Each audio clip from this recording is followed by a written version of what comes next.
Okay, we're going to talk a little bit about hyperthyroidism. This disorder occurs when the thyroid gland produces too much thyroid hormone, resulting in an overactive metabolic state. All of the body's processes speed up with this disorder. Symptoms of hyperthyroidism include nervousness, irritability, a constant feeling of being hot, increased perspiration, insomnia, and fatigue, increased frequency of bowel movements, less frequent menstruations, and decreased menstrual flow, weakness, hair and weight loss, change in the skin thickness, separation of the nails from the nail bed, hand tremors, intolerance of heat, rapid heartbeat, goiter, and sometimes protruding eyeballs. Hyperthyroidism is sometimes called thyroid toxicosis. The most common type of this disorder is Graves' disease. The thyroid gland is the body's internal thermostat. It regulates the temperature by secreting two hormones that control how quickly the body burns calories and uses energy. If the thyroid secretes too much hormone, hyperthyroidism results. Too little hormone results in hypothyroidism. Many cases of hypothyroidism and hyperthyroidism are believed to result from an abnormal immune response. The exact cause is not yet understood, but the immune system can produce antibodies that invade and attack the thyroid, disrupting hormone production. Hyperthyroidism can also be caused by lumps or tumors that form on the thyroid and disrupt hormone production. Infection and inflammation of the thyroid can cause temporary hyperthyroidism, as can certain prescription drugs. Unless otherwise specified, the dosage recommended for that I'm talking about is going to be for adults. For a child between the ages of 12 and 17, the dosage is reduced down to like 3/4, um, so on and so forth. But anyway,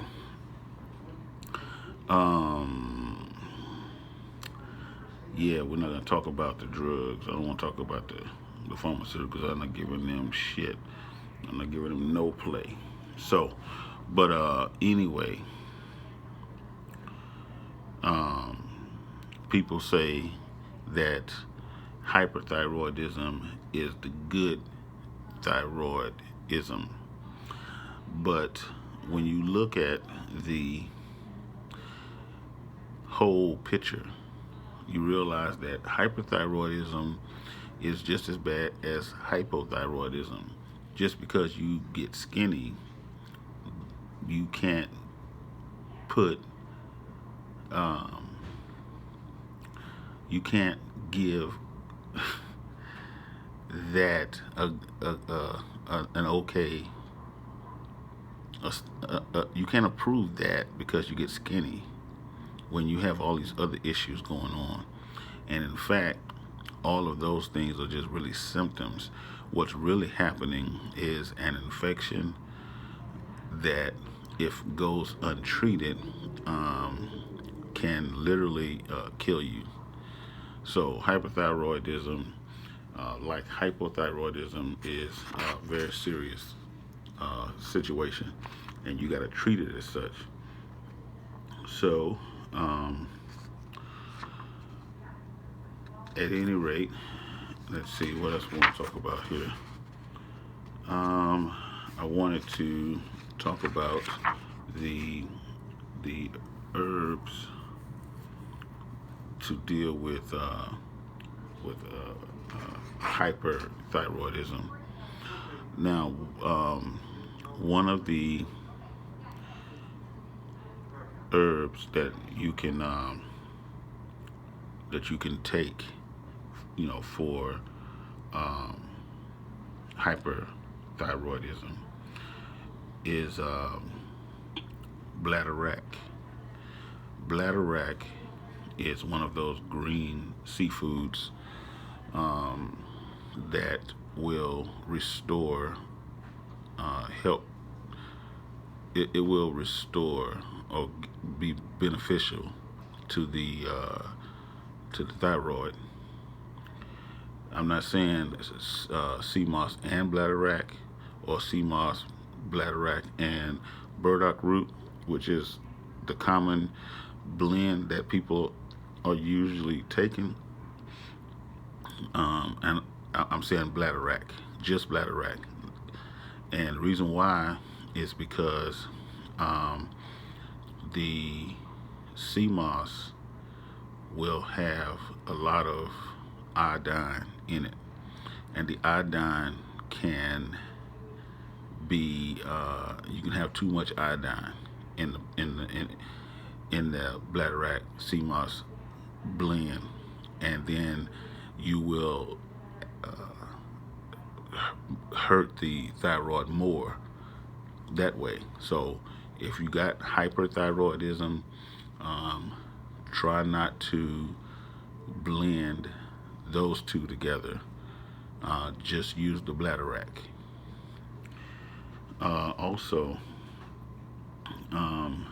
you can eat a lot of greens, broccoli, Brussels sprouts, cabbage, cauliflower, kale, mustard greens.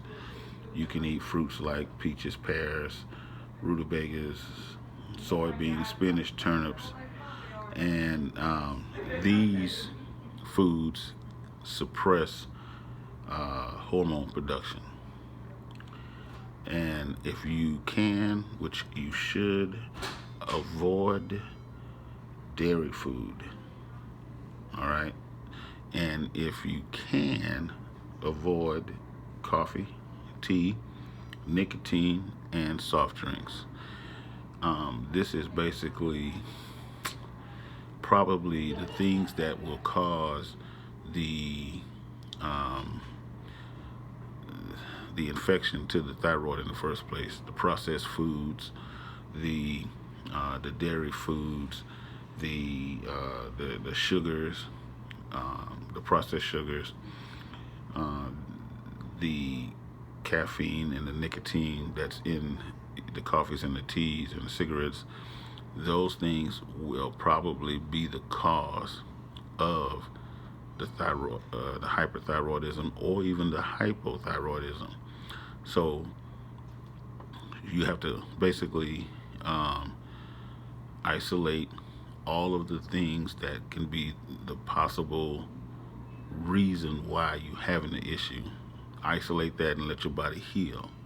Your body will automatically start to heal on its own if you remove the factors that are creating the problem. And in about 3 months, you should start seeing your thyroid go back to normal. The goiter, if you have the goiter, it starts to shrink and go down.